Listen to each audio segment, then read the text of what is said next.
hi friends welcome to Kerala समेल केरला समेल நம்ம வெங்காய சட்னி தான் பண்ண போறோம் வாங்க எப்படி செய்யலாம்னு பார்க்கலாம் फ्रेंड्स நம்ம வெங்காய சட்னி தான் பண்ண போறோம் அதுக்கு 4 பெரிய சைஸ் வெங்காயத்தை நல்லா ரஃப்பா கட் பண்ணி வச்சிருக்கேன் பாருங்க பெரிய சைஸாவே கட் பண்ணி வச்சிருக்கேன் 3 காஷ்மீர் மிளகாய் எடுத்து வச்சிருக்கேன் 7 காஞ்ச மிளகாய் நல்லா காரத்துக்கு 7 காஞ்ச சாதாரண மிளகாய் காஞ்ச மிளகாய் எடுத்து வச்சிருக்கேன் 7 பல்லு பூண்டு அது கூடவே இத பாருங்க ஒரு சின்ன துண்டு இஞ்சி 2 டேபிள் ஸ்பூன் உளுத்தம் பருப்பு 2 டேபிள் ஸ்பூன் கடலைப்பருப்பு ஒரு அரை நெல்லிக்காய் சைஸ் புளியை அரை மணி நேரத்துக்கு முன்னாடியே சுடு தண்ணியில் போட்டு நல்லா ஊற வச்சிருக்கேன் எடுத்து வச்சிருக்கேன் இப்போ நம்ம வெங்காய சட்னி தான் பண்ண போகிறோம் ஃப்ரெண்ட்ஸ் இப்போ அடுப்பில் ஒரு ஆனில் வச்சுக்கோங்க இதில் 2 டேபிள் ஸ்பூன் எண்ணெய் சேர்த்துக்கோங்க ஆனில் எண்ணெய் சேர்த்து எண்ணெய் நல்லா சூடாயிடுச்சு இப்போ நம்ம எடுத்து வச்சிருக்கிற 2 டேபிள் ஸ்பூன் உளுத்தம் பருப்பு சேர்த்துக்கோங்க அது கூடவே 2 டேபிள் ஸ்பூன் கடலைப்பருப்பு கலருக்காக 3 காஷ்மீர் மிளகாய் சேர்த்துக்கோங்க காரத்துக்காக 7 காஞ்ச மிளகாய் சேர்த்துக்கோங்க சேர்த்துட்டு ஒரு 10 நிமிஷத்துக்கு காஞ்ச மிளகா உளுத்தம் பருப்பு இதெல்லாம் சேர்த்து நல்லா பொன்னிறமாக வர வரைக்கும் நல்லா வறுத்துக்கோங்க ஃப்ரெண்ட்ஸ் இப்போ பாருங்கள் எந்த அளவுக்கு நல்லா கடலை பருப்பும் காஞ்ச மிளகாயெல்லாம் நல்லா வறுந்த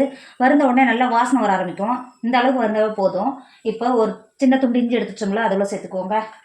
அது கூடவே நம்ம எடுத்து வச்சா பூண்டி உள்ள சேர்த்துக்கோங்க சேர்த்துட்டு நம்ம கட் பண்ணி வச்சுருக்கோம்ல வெங்காயம் இப்போ உள்ள சேர்த்துக்கோங்க நம்ம ஏற்கனவே ஊற வச்சு எடுத்து வச்சுருக்கோம்ல புளி அதையும் உள்ள சேர்த்துக்கோங்க சேர்த்துட்டு எல்லாம் சேர்த்து நல்லா வதக்கிக்கோங்க வெங்காயம் நல்லா சாஃப்டாக வதங்கி வரைக்கும் நல்லா வதக்கிக்கோங்க ஃப்ரெண்ட்ஸ் இப்போ பாருங்கள் வெங்காயம் நல்லா வதங்கிடுச்சு இந்த அளவுக்கு வதங்கினா போதும் ரொம்ப வதங்கினாலும் இனிப்பாக இருக்கும் லைட்டாக இந்த அளவுக்கு பார்த்தீங்கன்னா இந்த அளவுக்கு வதங்கினா போதும் இப்போ இது நல்லா அடுப்புலேருந்து இறக்கி நல்லா ஆற வச்சுக்கோங்க நாங்கள் மிக்சியில் சூடோடு போட்டு அரைச்சிங்கன்னா மிக்சி கெட்டு போயிடும் நல்லா ஆற வச்சுக்கோங்க ஃப்ரெண்ட்ஸ் நம்ம வெங்காயம் நல்லா வதக்கி எடுத்து வச்சோம்ல நல்லா ஆறிடுச்சுங்க பாருங்கள் நல்லா ஆறிடுச்சு இப்போ ஒரு மிக்சி ஜார் எடுத்துக்கோங்க நம்ம ஏற்கனவே வதக்கி எடுத்து வச்சுக்கோம்ல வெங்காயத்தை உள்ள சேர்த்துக்கோங்க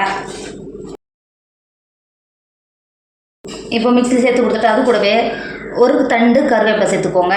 கருவேப்பிலை சேர்த்து அரைக்கும் போது இதோட டேஸ்ட் இன்னும் நல்லா சூப்பராக இருக்கும் வாசனையாவா கருவேப்பிலை சேர்த்து கொடுத்துட்டு இதில் ஒரு 1/4 கப்பு தண்ணி சேர்த்துக்கோங்க 1 டேபிள் ஸ்பூன் உப்பு சேர்த்துக்கோங்க சட்னிக்கு சேர்த்துட்டு மிக்ஸி மூடி போட்டு நல்லா பேஸ்ட் பார்த்து நல்லா அரைச்சி எடுத்துக்கோங்க ஃப்ரெண்ட்ஸ் இப்போ பாருங்கள் நம்ம அரைச்ச சட்னி எந்த அளவுக்கு நல்லா கலர்ஃபுல்லாக எந்த அளவுக்கு நல்லா அரைஞ்சி வந்துருக்கு பாருங்கள்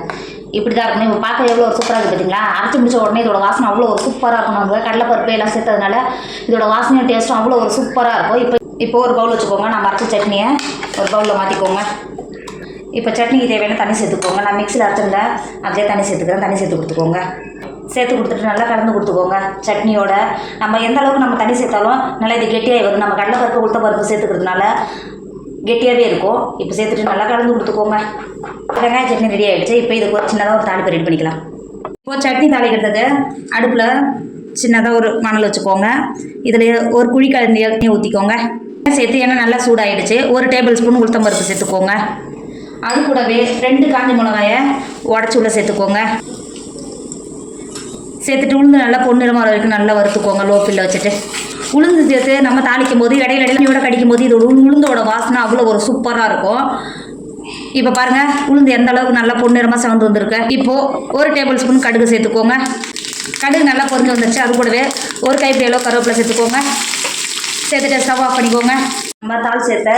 சட்னி நல்லா கலந்து கொடுத்துக்கோங்க வெங்காய சட்னியோட தாளிப்பை சேர்த்த உடனே இதோட டேஸ்ட் இன்னும் நல்லா சூப்பராக இருக்கும் நம்மளோட வெங்காய சட்னி சூப்பராக ரெடி ஆகிடுச்சு இதோட டேஸ்ட் அவ்வளோ ஒரு சூப்பராக இருக்கும் தோசை பூரி பொங்கல் இடியாப்பம் அதுக்குள்ளே வச்சு சாப்பிடும்போது இதோட டேஸ்ட் அவ்வளோ ஒரு சூப்பராக இருக்கும் கண்டிப்பாக நீங்களும் ட்ரை பண்ணுங்கள் என்னோட வீடியோ உங்களுக்கு பிடிச்சிருந்தா உங்கள் ஃப்ரெண்டு உங்கள் ஃபேமிலிக்கு ஷேர் பண்ணுங்கள் மறக்காமல் கேரளா சமையலை சப்ஸ்கிரைப் பண்ணிக்கோங்க எனக்கும் கொஞ்சம் ஆதரவு கொடுங்க ப்ளீஸ் தேங்க்யூ